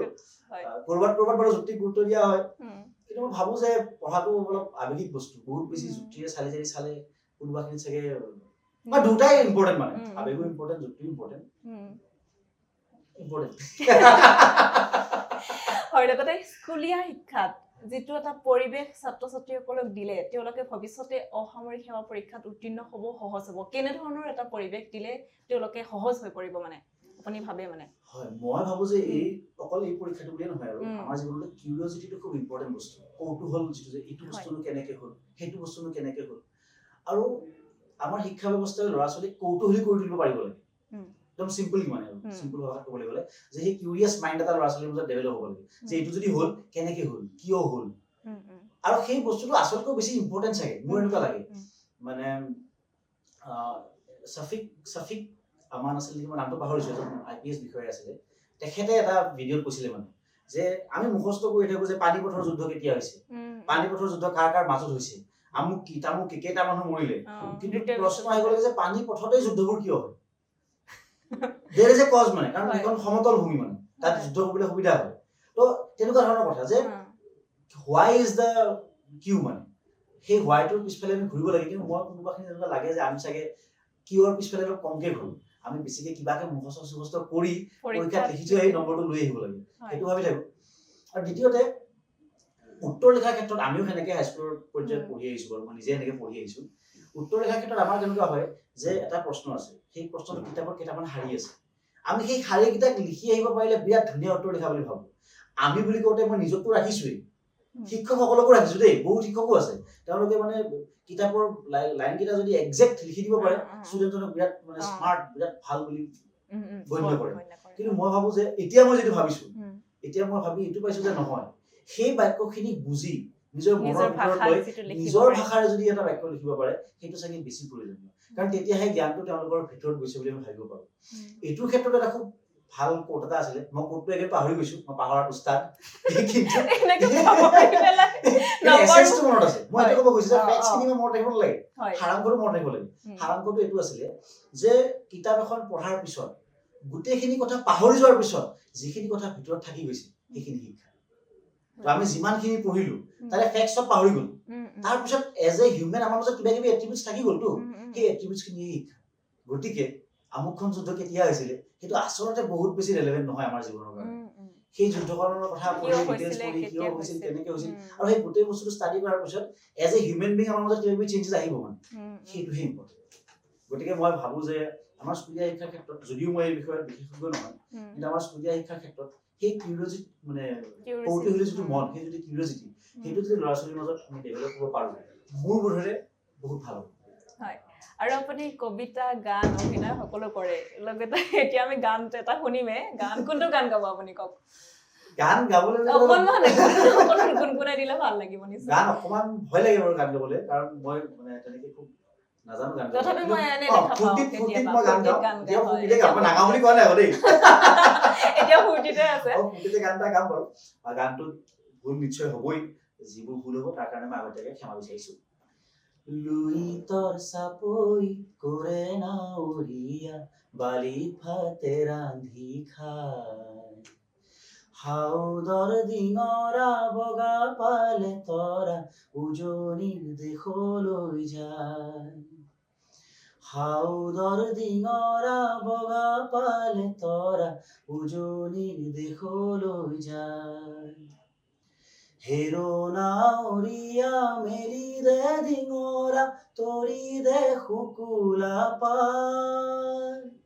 হেৰো নাৱৰীয়া মেলি দে ডিঙৰা তৰি দে শুকুলা পাৰ পশ্চিমৰ দিশৰে পচুৱা আহিছে পশ্চিমৰ দিশৰে পচুৱা আহিছে বতাহ বলিছে ভাই পালতে লাগিব পশ্চিমৰ পচুৱা তুলবুল কৰিব নাও পালতে লাগিব পশ্চিমৰ পচুৱা তুলবুল কৰিব নাও ঢোল চেৱে নাৱে লগাই দিবি ঢোল চেৱে নাৱে লগাই দিবি হালিব জালিব গাঁও লুইতৰ চাপৰি কৰে নাৱৰীয়া বালিত ভাতে ৰান্ধি খা গান ধুনীয়া গাই আমি দেখিলো শুনিলো লগতে কবিতা ভাল গুণগুণাই বা কবিতা ভাল লিখে বুলিও জানো এটা কবিতা শুনিম ঠিক আছে মই বেলেগৰ কবিতা গাই নষ্ট কৰাতকে আপোনাৰ কবিতা মোৰ এটা নিজৰ কবিতা এটাই মানে আবৃত্তি কৰিবলৈ চেষ্টা কৰোঁ দেউতাৰ দৰে হ'ব নোৱাৰাৰ দুখ সৰুতে মানুহে সুধিছিল ডাঙৰ হৈ কি হ'ব এবাৰো নভবাকৈ কৈছিলো দেউতাৰ দৰে হ'ম তেতিয়া যে নাজানিছিলো দেউতা হোৱাৰ বাবে অৰ্হতা কিমান তেতিয়া দেউতাই আমালৈ কাপোৰ কিনি আনিলে ফূৰ্তিত জঁপিয়াইছিল এয়াতো নাজানিছিলো যে দেউতাই 2 বছৰ ধৰি নিজলৈ কাপোৰেই কিনা নাছিল মই মিঠাই খাই ভাল পাওঁ আৰু সেইবাবে দেউতাই মিঠাই আনি দিছিল কিন্তু এয়াও নাজানিছিলো যে মিঠাইৰ সংখ্যা আৰু সন্তানৰ সংখ্যা সমান আছিল আমাক অভাৱ কি বস্তু বুজিব নিদিয়াৰ বাবদ দেউতাই কটোৱা অভাৱী জীৱনটোৰ ভূ কাহানিও নাপালো মাজে মাজে ভাবো দেউতাৰ দৰে হ'ব পাৰিমনে দেউতাৰ নৈতিকতাৰ আগত নিজক ৰিজাই চাওঁ নোৱাৰিম দেউতাৰ ত্যাগৰ আগত নিজক ৰিজাই চাওঁ নোৱাৰিম দেউতাৰ সাহসৰ আগত নিজক ৰিজাই চাওঁ নোৱাৰিম আৰু এতিয়াও এই বয়সতো যেতিয়া দেউতাই কয় কিবা সমস্যা হলে মোক কবি মই আছো খাটাং দেউতা হবলৈ কাহানিও নোৱাৰিম এইটো পুৰণা কবিতা তথাপি ভাল লাগিছে সঁচাকৈ আপোনাৰ সেই বিশেষ দিনটোত আপুনি দেউতাক নিশ্চয় মনত পেলাইছিলে কৰিব আৰু স্বাভাৱিক হয় আৰু সেই মুহূৰ্তখিনিত প্ৰথম আপুনি কাক ফোন কৰিছিলে মাক কৰিছিলে নেকি মাক কৰিছিলো মাক কৰিছে মাক ফোন কৰি কৈছো আৰু মাও মোৰ নিচিনাই অ। মাক মই ফোন কৰি ক'লো যে মা এপিসি ক্লিয়াৰ হ'ল দেই চাকৰি পাম আৰু এতিয়া মা ঘৰত নাছিলে মায়ে ফোন কৰি মোক মানে ফোনত সুধিছে আৰু কি মই এতিয়া ঘৰলৈ যাব লাগিব নেকি বুলি মই কৈছো নালাগে যাব ইমান নালাগে আহিবলৈ আৰু ইমান হেৰি হোৱা নাই কিন্তু পিছত যেতিয়া মানুহ দুনুহ বহুত হ'ল তেতিয়া মোৰ অলপ ভয় লাগিলে যে মই অকলে নোৱাৰিম বুলি চম্ভালিব তেতিয়া মাক মাতি পঠিয়ালো মা আলহী ঘৰত আছে মা গুৱাহাটীত আছে দাদাৰ লগত আছে দাদাৰ লগত আছিলে যিহেতু আপুনি জীৱনমুখী মানুহ নিশ্চয় আপোনাৰ প্ৰেম হৈছে আৰু প্ৰেম আছেনে আপোনাৰ এতিয়া বৰ্তমান মই বহুত প্ৰেমিক মানুহ হয় মই প্ৰায় প্ৰতিটো বস্তুকে প্ৰেম কৰোঁ প্ৰত্যেকজন মানুহৰ লগতে মোৰ প্ৰেম আছে প্ৰত্যেকজন মানুহৰ লগত প্ৰেম আছে তথাপি আপুনি মানে এতিয়া যিহেতু সফল হ'ল আৰু সফল এজন মানে পুৰুষ এজনৰ ক্ষেত্ৰত যেতিয়া সফল হয় বিয়াৰ কথা চিন্তা চৰ্চা কৰে ঘৰত আপোনাৰো নিশ্চয় আৰম্ভ হ'ব লাহেকৈ গতিকে জীৱন সংগী এগৰাকী কেনেকুৱা বিচাৰে মই ভাবা নাই এনেকুৱা মানে মোৰ একো পেৰামিটাৰ্ছ নাই দেই যে এনেকুৱা হ'ব লাগে তেনেকুৱা হ'ব লাগে তথাপি অকণমানতো থাকে এটা মানে আপুনি মানে মই বস্তুটো কেনেকে ভাবো আৰু মই ভাবো যে মানুহৰ বন্ধুত্ব হ'ব লাগে বন্ধুত্ববোৰৰ জৰিয়তে মানুহে ইজনে সিজনক বুজি পায় যদি এনেকুৱা লাগে যে এইগৰাকী মানুহ তেওঁৰ লগত মই গোটেই জীৱন থাকিব পাৰিম তেতিয়া মানে বিয়া পাতিব লাগে এনেই বিয়া পাতিব লাগে কাৰণে পাতিব লাগে সেইটো ধাৰণাত মই অলপ বিশ্বাসী নহয় বাকী আপুনি সুধিছিলে কি সফল হোৱা কথা কৈছিলে মানে সফলতাৰ সফল হোৱাৰ পিছত বিয়াৰ ঘৰত চিন্তা চৰ্চা কৰে আৰু ঘৰত চিন্তা চৰ্চা কৰা নাই কৰিব লাহেকে মই আজি 3-4 বছৰ ট্ৰাই কৰি এতিয়া কিবা এটা চাকৰিটো পাইছো গতিকে প্ৰথম মানে চাকৰিটো ভালকে কৰো কেইবছৰমান তাৰপিছত নাজানো সময় ক'ত নিয়ে যদি সময়ে বিয়া পাতিবলৈ কয় বিয়া পাতিম যদি সময়ে কয় নহয় এনেকে থাক ভাল এনেকে থাকিম সময়ৰ ওপৰত এৰি দিছো সকলো সময়ৰ ওপৰত তথাপি কোনোবা নাই নে এনেকুৱা যাক ভাল লাগে বা একপক্ষীয়ভাৱে প্ৰেম হৈছে নেকি আপোনাৰ একপক্ষীয় প্ৰেম মোৰ হোৱা নাই দেই মানে দুয়োফালৰ পৰা হৈছিলে যেতিয়া হৈছিলে মই দুৰ্ভগীয়া মোৰ একপক্ষীয় প্ৰেম নাই যেতিয়া হৈছে দুইপক্ষীয় হৈছে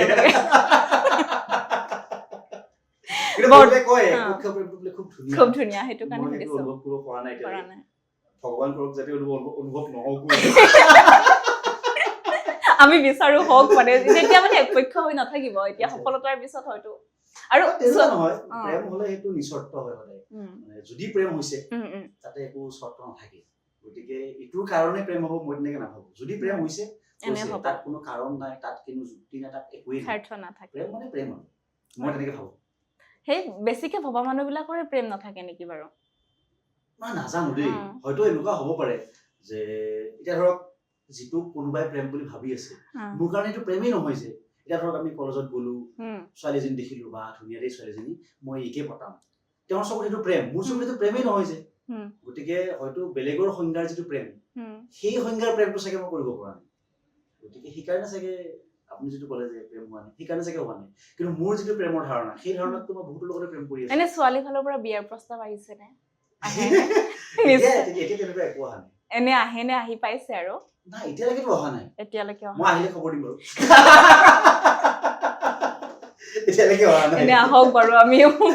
আশাবাদী আপোনালোকে অতি হয়তো নাহিব চাগে কাৰণ মানুহেও বুজেতো কথাখিনি যে ই এনেকুৱা ধৰণৰ মানুহ এইখিনি কাম কৰিবলৈ মন আছে গতিকে তেওঁলোকে চাগে বুজিব এইটো এতিয়া নাহে তথাপিও এনে মানে আহিব পাৰে সেইটো সম্ভাৱনা আছে আৰু এইটো মানে আপুনিও নাজানে আমিও নাজানো সেইটো সময় হাতত দিছো বাৰু আৰু আপুনি গুৱাহাটী বিশ্ববিদ্যালয়ৰ যিহেতু ছাত্ৰ আছিলে চাগে তেতিয়া প্ৰেম হৈছিলে ন গুৱাহাটী বিশ্ববিদ্যালয় ঠিক এৰাৰ আগে আগেহে মোৰ প্ৰেম হৈছিলে দেই হৈছিলে সৰুকে প্ৰেম অকণ হৈছিলে কিন্তু এৰাৰ আগে আগেহে হৈছিল এৰাৰ আগে এতিয়া নাই আৰু মানে কিবা মানে ব্যক্তিগত বিষয় বাৰু আপুনি ক'ব পাৰে নক'ব পাৰে কিবা বিশেষ কাৰণত চাগে বিচ্ছেদ হ'ল হয় আমি ব্যক্তিগত বিষয়টো মানে মই যিটো কথা কৈছিলো ন যেতিয়া আপুনি এক্সপ্ল'ৰ কৰে ইজনে সিজনক তেতিয়া বুজি পায় যে এওঁ এনেকুৱা তেওঁ মানে মই এনেকুৱা আপুনি ভবা ধৰণে হয়তো নহয় তো তেতিয়া ধৰক এনেকুৱা হয় যে ঠিক আছে আমাৰ চাগে দুইজনে একেলগে জীয়াই থকাৰ যিটো সপোন সেইটো খুব ফলপ্ৰসূ নহ'ব তেতিয়া মানুহে সাধাৰণতে আঁতৰি আহে আৰু প্ৰেম মানে বিবাহ নহয় বুলিও কয় বহুতে মই ইমান নাভাবোৱে আপুনি যিমান গভীৰ প্ৰশ্ন সুধি আছে মই ইমান নাভাবোৱে মানে যদি আপোনাৰ কাৰোবাৰ লগত থাকি ভাল লাগি আছে কথা পাতি ভাল লাগি আছে সময় অতিবাহিত কৰি ভাল লাগি আছে অতিবাহিত কৰি থাকক যদি গোটেই জীৱনৰ কাৰণে অতিবাহিত কৰিব পাৰে বঢ়িয়া কথা অতিবাহিত কৰি থাকক সহজকে ৰাখো কথাবিলাক ইমান মানে কমপ্লিকেটেড নহয় ইমান টান বস্তু আছে জীৱনত আকৌ এইটো এটা সহজ বস্তু আছে এইটো টান কৰিব খুজি আছে মানে প্ৰেমটো সহজ হৈ আছে আপোনাৰ এতিয়া নাই কাৰণে সহজ হৈ আছে এতিয়া নহয় প্ৰেমৰ যিটো ধাৰণা বৰ্তমান মোৰ মনত সেইটো মোৰ কাৰণে সহজ হৈ আছে আৰু মই এনেকে সহজ হৈ থকাটোৱে বিচাৰিছো যদি টান পঢ়িব আছে মই আইনষ্টাইনৰ ৰিলেটিভিটি পঢ়ি ল'ম মিছা উজু বস্তু এটাক মই টান নকৰো বাৰু আপুনি মানে এতিয়া এইটো বিষয় সময়ৰ হাতত এৰিছে আৰু গুৱাহাটী বিশ্ববিদ্যালয়ৰ সেই সময়ত মানে আপুনি মানে হোষ্টেলত আছিলে কিছু অভিজ্ঞতা কিবা ক'ব নেকি মানে কিবা বিশেষ মানে কেনেকুৱা অভিজ্ঞতা লাগে মই এটা কৃষ্ণচূড়া দেশ ধৰক তাতে ইউনিভাৰ্চিটি উইকতে হওক বা কিবা কিবি পাৰ্টিচিপেট কৰিছিলে চাগে মই পাৰ্টিচিপেট কৰিছিলো মই তাতে অভিনয় ক্ষেত্ৰতে ধৰক নাটক চাটক খুব কৰিছিলো মই একক অভিনয় খুব কৰিছিলো যিকোনো ইভেন্টত মানে মই পাৰ্টিচিপেশ্যন খুব আছিলে খুব পাৰ্টিচিপেট কৰিছিলো কিছুমান বস্তু অলপ মিছ কৰিলো যিটো মেঘালীৰ আড্ডা বুলি কয় মই মেঘালীৰ আড্ডা মিছ কৰিছো মানে নাজানো কেনেকে বুকুৰ ভিতৰত সোমাল এইটো কথা মই মানে এনেকুৱা আছিলে যে মই সৰুৰ পৰা টিউচন কৰিম নিজৰ অকমান পইচা ইনকাম কৰিম তেনেকুৱা আছিলে এতিয়া বুজি পাওঁ যে এইটো ষ্টুপিড আছিলে মানে মানুহে সময়ৰ কাম সময়ত কৰিব লাগে যদি ঘৰুৱা পৰিৱেশে ঘৰুৱা অৰ্থনৈতিক অৱস্থাই মানুহক মানে ছাপোৰ্ট কৰে তেতিয়াহ'লে ইউনিভাৰ্চিটি লাইফ কলেজ লাইফ মানুহে লগৰ ল'ৰা বন্ধুৰ লগত এনজয় কৰিবই লাগে মই সেইটো কোনোবাখিনি এটা ভুল কৰিলো মানে তেতিয়া মানে এনেকুৱা এটা আছিলে যে নাই নিজে পইচা ইনকাম কৰিম কিয় আহিলে নাজানো আৰু মই ইউনিভাৰ্চিটিৰ সময়তো মানে ৰাতিপুৱা ধৰক ক্লাছ কৰিলো আহি মই টিউচন কৰিবলৈ ওলাই আহোঁ দুটা টিউচন কৰোঁ গধূলি বা ৰাতি মানে গধূলি সময়ত 7:30 8টা বজাত হোষ্টেল গৈ পাওঁ তাৰপিছত অলপ ৰেষ্ট লৈ ভাত পানী খাই আকৌ শুবলৈ গ'ল ধৰক মোৰ তো মই সেই মেঘালীৰ যিটো আমাৰ মায়াময়ী আড্ডা এটা আছে তেতিয়া যিটো আছিলে সেইটো মই কোনোবাখিনিত মিছ কৰিছো তেতিয়া ৰিগ্ৰেট নাছিলে এতিয়া ভাবো মানে নাই ইমান তেতিয়াই পইচা পাতি কথা নাভাবিলেও হ'লহেঁতেন বা পঢ়োৱা কথা টিউচনৰ কথা নাভাবিলেও হ'লহেঁতেন কৰিব পাৰিলোহেঁতেন কিন্তু আকৌ লগে লগে এইটো ভাবো যে যিসকলে হয়তো তেতিয়া সেইটো কৰিছে তেওঁলোকে আকৌ চাগে এইটো ৰিগ্ৰেট কৰি আছে যে নাই আমি সময়টো কাম কৰিব লাগিছিলে বুলি সকলোৱে যিহেতু একেই ৰজাৰ যি সুখ ভিখাৰীৰো একেই সুখ কথাটো মানে একে এই অভিনয়ৰ কিবা সংলাপ অকনমান কৈ দিব নেকি যিটো ভাল লাগে আপোনাৰ কোনটো অভিনয় চৰিত্ৰত আপোনাৰ কৰি ভাল লাগে কোনটো চৰিত্ৰত অভিনয় কৰি ভাল লাগে মই যিমানবোৰ চৰিত্ৰ কৰিছো গোটেইবোৰ চৰিত্ৰই মোৰ খুব ভাল লাগিছে মোৰ পাৰ্চনেলি ভাল লাগিছিলে প্ৰথম যিখন চিৰিয়েল আছিলে মোৰ বিন্দাছ কলোনী বুলি তাৰ কেৰেক্টাৰটো মানে কোনোবাখিনিত এইটো প্ৰথম জীৱনৰ সেইটো কাৰণে চাগে এটা মোহ এটা আছে সেইকাৰণে মই খুব ভাল পাইছিলো আৰু এতিয়া আপোনাক এই বিশেষ প্ৰচেক্টৰ চোৱাৰ হেঁপাহ অসমবাসীয়ে কৰি আছে আপোনাৰ কেনে অনুভৱ হৈছে মই তেনেকে একো ভবা নাই হয়নে মানে কথাটো হ'ল যে নভবাকৈ মানে ইমানখিনি মোৰ কোনোদিন জব প্ৰেফাৰেন্সো নাছিলে মানে যে এইটোৱে হ'ম বুলি তেনেকুৱা নাছিলে এতিয়া হলো জীৱনত মানে সেকেন্ড অপচন লাগে বুলি ভাবেনে আপুনি বা প্লেন বি থাকিব লাগে নেকি সাপোজ মই যদি এইটো ক্ষেত্ৰত সফল নহয় মই অপশ্যন বি বা ছেকশ্যন বি এটা ৰাখিব লাগে নেকি সেইটো সকলোৰে ডিফাৰেণ্ট ইণ্টাৰপ্ৰিটেশ্যন হ'ব মোৰ এটাও প্লেন এ নহয় মানে মোৰ প্লেন বি নাই মোৰ চব প্লেন এ ওকে মানে ধৰক মই এতিয়া যেতিয়া প্ৰিপাৰেশ্যন কৰি আছো এপিএছচিৰ কাৰণে সেই একে সময়তে মই এক্টিং কৰি আছো একে সময়তে মই টিউচনো কৰি আছো গোটেইকেইটাই মোৰ প্লেন এ এনেকুৱা নহয় যে এইটো নহ'লে এইটো হ'ব এইটো নহ'লে এইটো হ'ব গোটেইকেইটা একেলগে চলি আছিলে এতিয়া যিহেতু মই চাকৰিটো পালো পোৱাৰ কাৰণে মই অভিনয় আৰু টিউচনটো কণ্টিনিউ কৰিব নোৱাৰো সেইকাৰণেহে মই এৰিবলগীয়া হ'ল সেইকেইটা বি চি নাছিলে মানে এতিয়া যদি কালি পৰহি এনেকুৱা এটা চাৰ্কামষ্টেঞ্চ হয় মই নাজানো মোক চাৰ্ভিচ ৰুলে দিব নে নিদিয়ে যদি মোক চাৰ্ভিচ ৰুলে দিয়ে যদি মোক চাকৰিটোৰ পৰা অলপ সময় উলিয়াই আনিবলৈ যদি দিয়ে মই অভিনয় কৰিব পাৰো তেতিয়াও মই অভিনয় কৰিম হয়তো সৰু ৰ'ল কৰিম বা এদিনীয়া ৰ'ল কৰিম মই কৰিম যদি মোক গতিকে সেইটো মোৰ প্লেন বি নহয় মানে এতিয়াও সেইটো প্লেন এতে আছে বা মই যদি ধৰক কোনোবা এটা জেগাত গৈছো সেই জেগাটোৰ ল'ৰা ছোৱালীখিনিৰ লগত মই যদি ইণ্টাৰেক্ট কৰিব পাৰো যদি মোৰ চাৰ্ভিচে সময় দিয়ে মই হয়তো তাৰে ল'ৰা ছোৱালীকো নিজৰ মানে অকমান পঢ়াবলৈ যত্ন কৰিম গতিকে মোৰ প্লেন বি নাই মোৰ চব প্লেন এ ইমান কিটা অপচন প্লেন আৰু লগতে আপুনি ইমান কম সময়তে অভিনয় কৰিছে কবিতা লিখিছে গানৰ বা টিউচন কৰিছে লগতে শৰীৰ চৰ্চা কৰিছে এইটো এটা আচৰিত মানে কেনেকৈ সময়টো কেনেকৈ মিলাইছে সময় মিলি যায় মই যেটো বুজিলো এনে ৰাতি শুৱে নে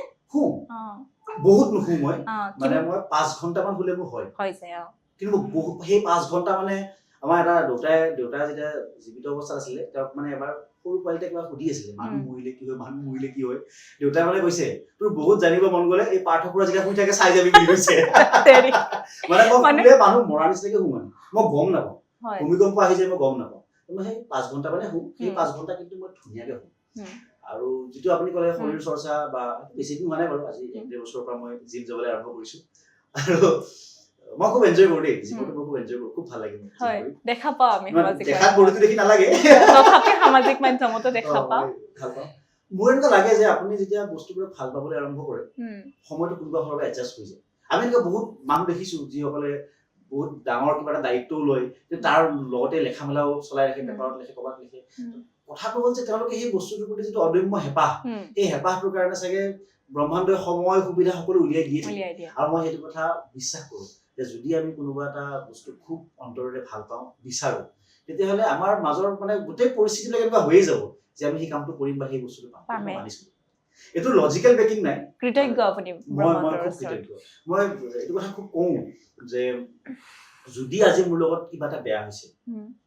মই ভাবো যে তাৰমানে ইয়াতকে কিবা এটা ভাল মোৰ আগলৈ মোৰ কাৰণে ৰৈ আছে এইটো একো যুক্তি নাই দেই মানে মই উদাহৰণ এটা দিম যোৱাবাৰ যেতিয়া মোৰ ইণ্টাৰভিউ পাম যোৱাবাৰ ইণ্টাৰভিউ দিছিলো কিন্তু মোৰ বেয়া হ'ল যোৱাবাৰ কোৱালিফাই নকৰিলো তেতিয়া মই মানে ইমান ভাগি পৰা নাই হ'ব আৰু অহাবাৰ দিম অহাবাৰ নহ'লে তাৰ পিছৰবাৰ দিম মই এনেকে ভাবো এতিয়া কথাটো মিলি গ'ল চাওকচোন যোৱাবাৰ মই পাছেই কৰা নাছিলো এইবাৰ যেনিবা ৰেংক 1 আহিব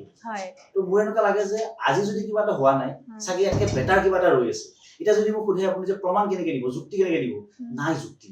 এইটো কথা না যুক্তি আছে না প্ৰমাণ আছে এইটো কেৱল মোৰ মনৰ এটা বিশ্বাস কিন্তু সেই বিশ্বাসটোৱে মোক আগুৱাই যাবলৈ বহুত সহায় কৰে গতিকে মানে যিহেতু বস্তুটো মোক পজিটিভলি এফেক্ট কৰি আছে মই বহুত বেছি যুক্তিত মাথা মাৰি থকা নাই ঠিক আছে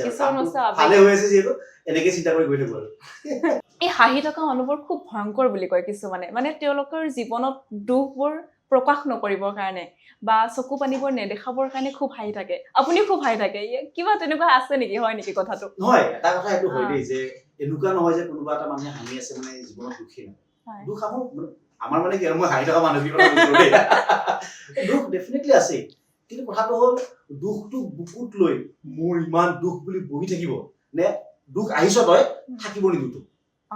চেলেঞ্জটো লওঁ সেইটো আপোনাৰ ওপৰত মইতো চেলেঞ্জ হিচাপে মোক আপুনি মানে কি আৰু যেতিয়া জীৱনে দুখ দিয়ে তেতিয়া ময়ো জীৱনক কওঁ মানে দেচোন কিমান দিয়ক ময়ো চাওঁ গতিকে মই এনেকে চেলেঞ্জ হিচাপে লওঁ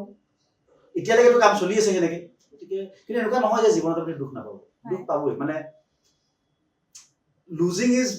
নৰ্ম অফ দ্য লাইফ ন আপুনি হেৰুৱাব বস্তু হেৰুৱাব মানুহ হেৰুৱাব আৰু যেতিয়া আপোনাৰ বস্তু আঁতৰি যাব আপোনাৰ পৰা মানুহ আঁতৰি যাব আপোনাৰ দুখ লাগিবই সেইটোতো আৰু ডেফিনেট কথা স্বাভাৱিক কথা কিন্তু সেইটোৱে নিয়ম নহয় জানো আকৌ প্ৰকৃতিৰ গতিকে যিটো নিয়ম তাত আকৌ মানি ল'বই লাগিব গতিকে সেই দুখটোক বুকুত সামৰি বহি থকাতকে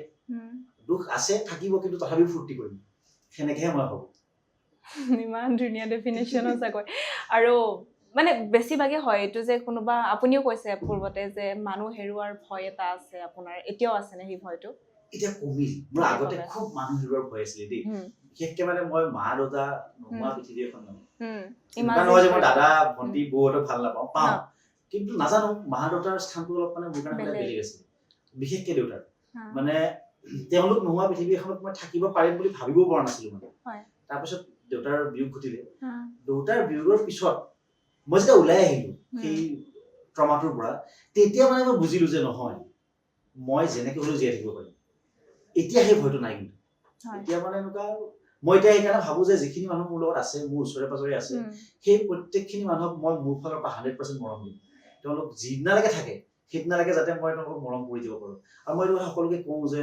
ডোন্ট ৱেইট ফৰ টুমৰো ভাল পাব লগা আছে মৰম কৰিব লগা আছে আবেগ দেখুৱাব লগা আছে দিছ ইজ দ্য টাইম আজি কালিৰ কাৰণে একো থ'ব নালাগে কাৰণ আমি নাজানো ন কাইলৈ বা আমি থাকিম নে নাই তথাপিও আপুনি সময়লৈ থৈ দিছে আপোনাৰ জীৱন সংগী গৰাকীক কেলে নহয় যিখিনি নহয় তেওঁলোকে লগত থাকিলেহেঁতেন মই তেওঁক অফুৰন্ত মৰম কৰিলোহেঁতেন নাই যে সেইকাৰণে মই হাতত এৰি দিছে মানে যদি থাকিলেহেঁতেন মই অফুৰন্ত মৰম কৰিলোহেঁতেন ডেফিনেটলি এইটো কোনো প্ৰশ্নই নাই মই মানে এইটো সকলোকে মই আহ্বান কৰিব খোজো যে যাক যিয়ে ভাল পায় মই এইটো অকল প্ৰেমৰ সম্পৰ্কৰ কথা কৈ থকা নাই মা দেউতা ভণ্টি দাদা বন্ধু বান্ধৱী যি কৰিব লগা আছে মৰম কৰিবলগীয়া আছে আবেগ দেখুৱাবলগীয়া আছে আজিয়ে সময় কাইলৈ কাৰণে ৰৈ থাকিব নালাগে কাইলৈ কি হ'ব আমি নাজানো নহয় গতিকে ৰ'বই নালাগে আৰু বিশেষকৈ এতিয়া গ্ৰন্থমেলা আহি আছে খুব ফূৰ্তি চাগে আপোনাৰ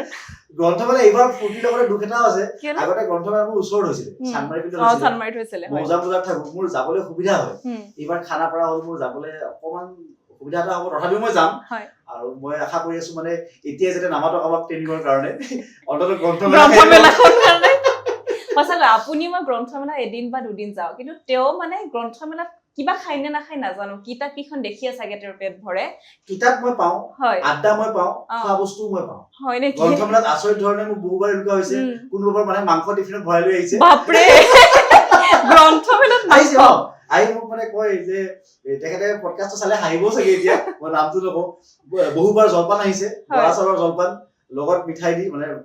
মানে গম পাইছে আৰু আপুনি যে কিতাপৰ লগত ব্যস্ততা হৈ থাকিব মানে তাৰ মাজত কোনোবা টিফিনত মাংস লৈ দিয়ে তই ঘৰত যে খাবি বুলি মই খুব সৌভাগ্যৱান ভাত এই সব জলপান কিতাপ মই সব পাওঁ গ্ৰন্থমেলাত আৰু সবচে ইম্পৰ্টেণ্ট বস্তু পাওঁ আড্ডা মই গোটেইখিনি মানুহক লগ পাওঁ তেওঁলোকৰ লগত কথা পাতো বহুতবাৰ এনেকুৱা হয় গ্ৰন্থমেলাত সোমাই গলো সোমাই গৈ কোনোবা এজনক লগ পালো আমি দুজনে কথা পাতিলো আৰু এজন আহিল ধুনীয়া 12-15 জনীয়া কথা পাতি পাতি পাতি পাতি পাতি গেট মাৰিবলৈ হয় কিতাপো তেনেকে কিনে ন কিতাপ মই কিনো মানে বহুত কিতাপ কিনিলো কিন্তু পঢ়িবহে হোৱা নাই বহুত কিতাপ আৰু কিতাপ মই তাতকৈও বেছি কিনো আপোনাৰ অলপ বুদ্ধি কৰি কিনিব মানে ডিসকাউণ্টত খুব কিতাপ কিনিব হয় নেকি মই চান্স পাই যাওঁ মই ৰিসেন্টলি আপোনাৰ NBT national book trust of ইণ্ডিয়াই পুৰণা কিতাপ মানে সেই 1992 তেনেকুৱা পাব্লিকেশ্যনৰ কিতাপ কিছুমান তেওঁলোকে 50% ডিসকাউণ্ট দি আছিলে চাব দে কিতাপখনৰ দাম 22 টকা তেতিয়া দিনত তাৰো 50% মানে 11 টকা বাপৰে 11 টকাত আজিৰ দিনত কি কিতাপ পাব ছানা নাপায় মানে কিবা ছানা 20 টকা লৈ আজিকালি হয় গতিকে এই তেনেকুৱা মই বহুত কিতাপ কিনিলো তেতিয়া প্ৰায় 60 খন মান কিনিছো চাগে 60 খন মান কিনিছো বা আৰু এবাৰ কৰোনাৰ পিছে এটা পান বজাৰত গুদাম ঘৰ খালী কৰিছিল তেওঁলোকে মানে এৰি দিবলগীয়া হ'ল তেতিয়া তেওঁলোকে পাৰ বুক 20 rupees না 30 rupees কে দিছিল এখন কিতাপত তেতিয়া গোটেই চাফা কৰি দিছো তো মোৰ লগত কিতাপ বহুত আছে মই পঢ়িবহে পৰা নাই এতিয়া এইটো অকমান দুখিও বাৰু কিতাপ থাকিও পঢ়িব নোৱাৰাটো মানে বিৰাট বেয়া কথা এটা হয় বাৰু লাহে লাহে পঢ়িম কেতিয়াবা এনেকুৱা হয় ন মানে বেলেগৰ ওচৰত কিতাপখন থাকিলে শান্তি নালাগে নিজৰ ওচৰত চকুৰ সন্মুখত থাকিলে ভাল লাগে হ'ব মই পঢ়িম এনেকুৱা এটা অনুভৱ হয় চাগে ন হয় কিতাপ লগত থকাটো এটা ফৰ্চুনেট কথা কিন্তু সেই কিতাপ থাকিও লাভ নাই যদি পঢ়িব পৰা নাই কিতাপ পঢ়িও লাভ নাই যদি বুজিব পৰা নাই কিতাপ বুজিও লাভ নাই যদি হৃদয়ঙ্গম কৰিব পৰা নাই আৰু কিতাপ হৃদয়ঙ্গম কৰিও লাভ নাই যদি তাক এপ্লাই কৰিব পৰা নাই মানে এইটো সঁচা কথা ধৰক মানে এনেকুৱা আৰু মই ধৰক কিবা এখন উপন্যাস পঢ়িলো তাতে দেখিলো যে একদম মানে সৰু ল'ৰা এটা 14 বছৰীয়া বা 8 বছৰীয়া ল'ৰা এটা তাক মানে কামত খুৱাইছে মানে শোষণ কৰিছে কিবা কৰিছে বিৰাট দুখ লাগিছে মোৰ আৰু কৰি মেলি বাস্তৱ জীৱনত মই আহি এই কামটো কৰি আছো তেতিয়াহ'লে মোৰ কিতাপ পঢ়াটো অনৰ্থক হৈ গ'ল নহয় সেইকাৰণে কৈছো মানে যে কিতাপ কিনি লাভ নাই যদি পঢ়িব নোৱাৰে কিতাপ পঢ়ি লাভ নাই যদি বুজিব নোৱাৰে কিতাপ বুজি লাভ নাই যদি হৃদয়ঙ্গম কৰিব নোৱাৰে আৰু কিতাপ হৃদয়ঙ্গম কৰিও লাভ নাই যদি বাস্তৱিক ক্ষেত্ৰত প্ৰয়োগ কৰিব নোৱাৰে মানে সেই গোটেইখিনি হলেহে চাগে কিতাপৰ যিটো আল্টিমেট গোল সেইটো চাগে এচিভ হ'ব আপুনি সিনেমা চাইও ভাল পায় খুব সিনেমা চাওঁ মই 2024 বৰ্ষৰ কোনখন সিনেমা আপোনাৰ বেষ্ট লাগিলে মই ৰিসেন্টলি এখন চাইছো মানে এইটো এটা মোৰ প্ৰবলেমটো খুব হয় দেই ৰিসেন্সি বায়াস বুলি কয় মানে হয়তো 2024 মই বহুত ভাল সিনেমা চাইছো মোৰ মনত পৰিব লাষ্ট চোৱাখন লাষ্ট এখন মই সিনেমা চাইছিলো সুপাৰ ডিলাক্স বুলি সেইখন সিনেমা মই খুব ভাল পাইছিলো চাই আৰু বহুত ব্ৰহ্মযুগম বুলি এখন চাইছিলোঁ, অ। সেইখন খুব ভাল পাইছিলোঁ। তাৰপিছত এতিয়া মনত পৰা নাই। হ'ব বাৰু। চিনেমা খুব চাওঁ, খুব চিনেমা চাওঁ। আৰু যিহেতু গান শুনে বা গান গায়, প্ৰিয় কণ্ঠশিল্পী গৰাকী কোন?